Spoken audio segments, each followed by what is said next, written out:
This month, my project began as a written article about veteran transition and suicide prevention. It evolved into something much more practical. The final deliverable became a 90-minute suicide prevention focused team room discussion titled Coming Home is Not Healing, Transition, Stability, and Connection.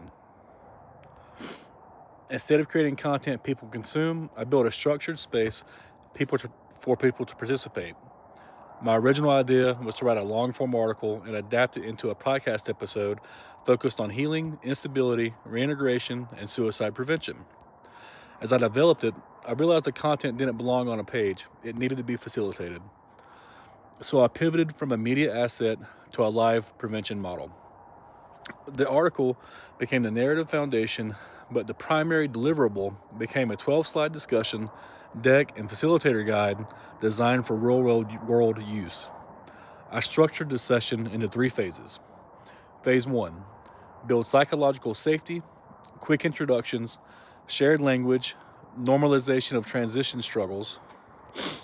Phase 2, to deliver core content through guided discussion, not lecture. The themes include the myth that home equals healed, survival versus stability, isolation and quiet drift, housing stability, and connection as protective factors. Phase 3, create space for Q&A and one-on-one support, including a warm handoff to a licensed counselor if needed. The slides were intentionally minimal. The focus is conversation, not presentation.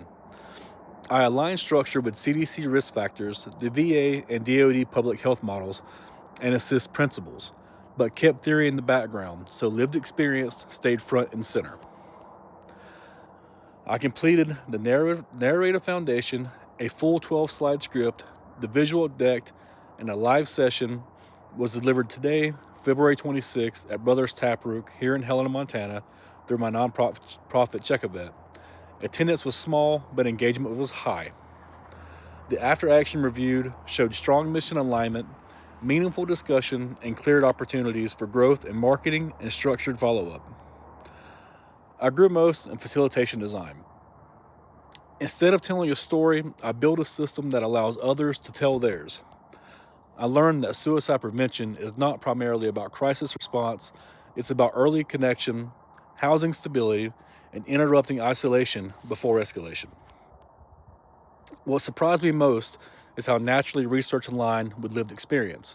When veterans described exhaustion or drift, it mirrored public health data without needing to cite it in the room. I struggled with scope.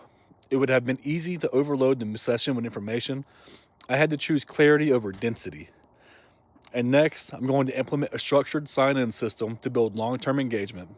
I'm going to expand marketing and experiment with scheduling, continue refining this into a repeatable model. This isn't a one-time presentation, it's a scalable framework. What this project reinforced for me is simple. If we build spaces where connections happen early, we reduce the number of people who ever reach crisis. That's the direction I want my professional future to move.